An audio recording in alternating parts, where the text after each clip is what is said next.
This channel does not promote any violent, harmful, or illegal activities. All content provided by this channel is meant for an educational purpose only. আর এবার ডেবরা তৃণমূল বিধায়ক Humayun কবিরকে SIR notice. 2002 তালিকায় নাম ছিল না প্রাক্তন IPS.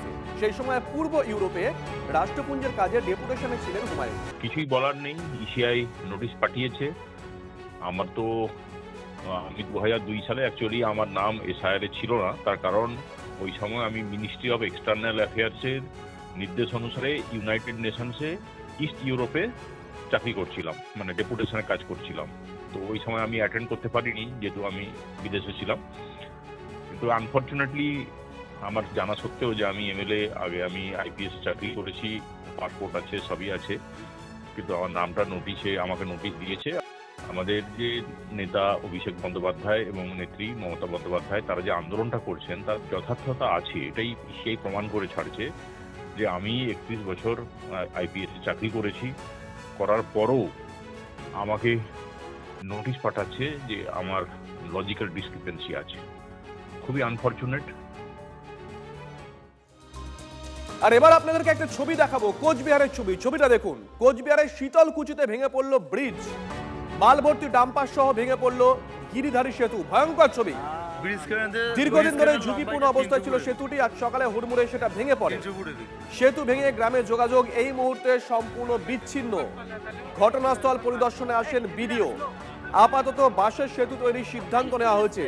ছবিটা একবার দেখুন। গ্রামবাসীরা বলছেন যে দীর্ঘদিন ধরেই এই সেতু দিয়ে যাতায়াত ঝুঁকিপূর্ণ ছিল, অভিযোগ করা সত্ত্বেও কোনো কাজ হয়নি।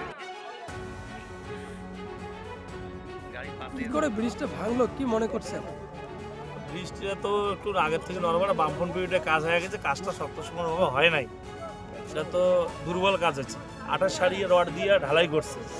এটা বাজারের দোকানের কাজ হলেও এরকম কেউ করে না, সেটা আটার সারিয়ে দেখলাম, যেটা আটার রড দিয়ে দেখা যাচ্ছে। আর বয়সও হয়ে গেছে, মোটামুটি 25-30 বছর বয়স হয়ে গেছে ব্রিজটা। এখন তো যাতায়াতের কোনো বিকল্প নাই। দেখি লোকাল প্রশাসন প্রধান আছে, আমার গ্রাম পঞ্চায়েত প্রধান আছে, এরা কি করে। অন্তত যেহেতু মাধ্যমিক পরীক্ষা 2 তারিখ থেকে একটু বাসের সাঁকো বানিয়ে দিলে তো অন্তত চলবে।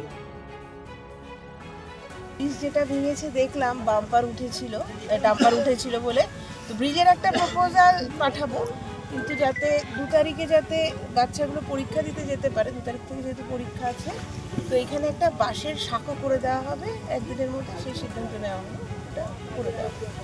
ম্যাম, গ্রামটা অভিযোগ করছে যে ওভারলোড ডাম্পার ওঠার পরে এই অবস্থা হয়েছে। ডাম্পারটা অ্যাকচুয়ালি ওঠার কথা না, কিভাবে উঠলো সেটা দেখছি। মানে তাতে কি পুলিশ প্রশাসন নজর এড়িয়ে এইভাবে চলছে? সেটা দেখতে হবে। দেখে ওসি সাহেবের সঙ্গে আলোচনা করছিল কিভাবে উঠলো, ভবিষ্যতে যেন অন্য ব্রিজগুলোতে ডাম্পার না ওঠে, সেটাই মানে আমরা চেষ্টা করি। আসলে রাজ্যটাই বেহাল এবং রাজ্যের প্রশাসন বেহাল। স্বাভাবিকভাবেই বেহাল কোনো কিছুকে রক্ষা করা বা সুরক্ষা দেওয়ার ক্ষমতা এই রাজ্যের সরকারের সদিচ্ছা নেই। তোলাবাজি করতে করতে সময় চলে যায়, বলে এই সমস্ত দেখবার সময় কোথায়। রাতের অন্ধকারে কিছু ভারী ট্রাক যানবাহন সেদিকে চলাচল করায় বৃষ্টি হয়তো ভেঙে পড়েছে। এ ব্যাপারে যারা এই ধরনের ভারী যানবাহন চালিয়েছে তাদের বিরুদ্ধে প্রশাসনিক স্টেপ নিশ্চিতভাবে নেওয়া হবে। আমি ইতিমধ্যে জেলা শাসককে বিষয়টি জানিয়েছি। জেলা শাসক জানিয়েছেন টেম্পোরারি ব্রিজ তৈরি করে মানুষজন যাতে যাতায়াত করতে পারে তার ব্যবস্থা যেমন করা হবে, খুব অল্প সময়ের মধ্যে আগামী দিনে নিশ্চিতভাবে সেখানে স্থায়ী সেতু নির্মাণ করা হবে। এদিকে গ্রেপ্তারির পরও মিমি চক্রবর্তীকে হুমকি ধৃত জ্যোতিষীর, শেষ দেখে ছাড়বো। আদালতে পেশের আগে রীতিমতো হুমকি দেন তনয় শাস্ত্রী। প্রভাব খাটাচ্ছেন মিমি চক্রবর্তী, দাবি করেছেন তনয় শাস্ত্রী। হাসপাতালে বেডে শুয়েও মিমিকে দেখে নেওয়ার হুমকি।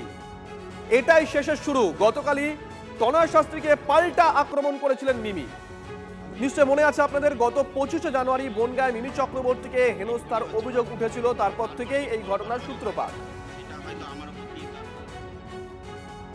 উনি ওনার পাওয়ার দেখাচ্ছে না, সেই ক্ষেত্রে আমিও বলছি যে মিমি যেমন বলেছে শেষ দিকে ছাড়বো, সবে শুরু।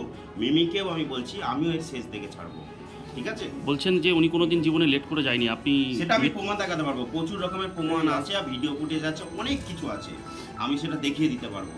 ঠিক আছে, আর ইন্ডাস্ট্রিতে কে কি ওকে জানে, কে কি বলে সেটা আমার দেখার দরকার নেই। ও টোটালি হচ্ছে নিজের পাওয়ার দেখানোর চেষ্টা করছে। আমি যদি ভুল করতাম আমি ক্ষমা চেয়ে নিতাম, কিন্তু ভুলটাকে ভুল না বলে, অপমানটাকে অপমান না বলে সেটার উপরে বারবার অন্য রকম ভিডিও, এরকম আমি ভয় পাই না। আমি যেটাকে ভয় পাই সেটা হলো আমার কর্ম, আর এই ক্ষেত্রে আমার কর্ম এতটাই স্বচ্ছ যে আমি মাথা উঠিয়ে আই উইল গো। এসআইআর এর শুনানি নিয়ে কড়া নির্বাচন কমিশন, আগামীকালের মধ্যেই সব বকেয়া নোটিশ ইস্যু করার নির্দেশ। রবিবার বিকেলের মধ্যে বাড়ি বাড়ি নোটিশ পৌঁছতে হবে। ভার্চুয়াল বৈঠকের নির্দেশ নির্বাচন কমিশনের।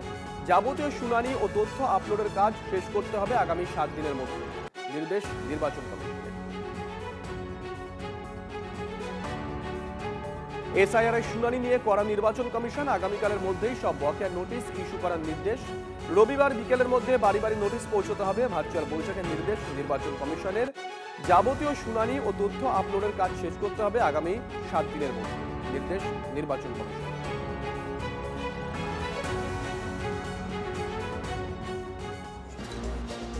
এদিকে ফের শহরে অগ্নিকাণ্ড। সল্টলেকের বিডি ব্লকের একটি বাড়িতে আগুন। দোতলার জানলা দিয়ে ধোঁয়া বেরোতে দেখে স্থানীয়রাই দমকলে খবর দেন। 2টি ইঞ্জিন দিয়ে আগুন নিয়ন্ত্রণে আনে। আগুন লাগার কারণ এখনো জানা যায়নি। প্রাথমিক অনুমান পুজোর মোমবাতি থেকেই এই আগুন লেগেছে। বাড়িতে এক বৃদ্ধ ও 2 বৃদ্ধা থাকতেন, যার মধ্যে একজন শয্যাশায়ী। স্থানীয়দের তৎপরতায় তড়িঘড়ি সকলেই সুস্থ অবস্থায় বাড়ি থেকে বেরিয়ে আসেন, তাদেরকে বের করে আনা হয়।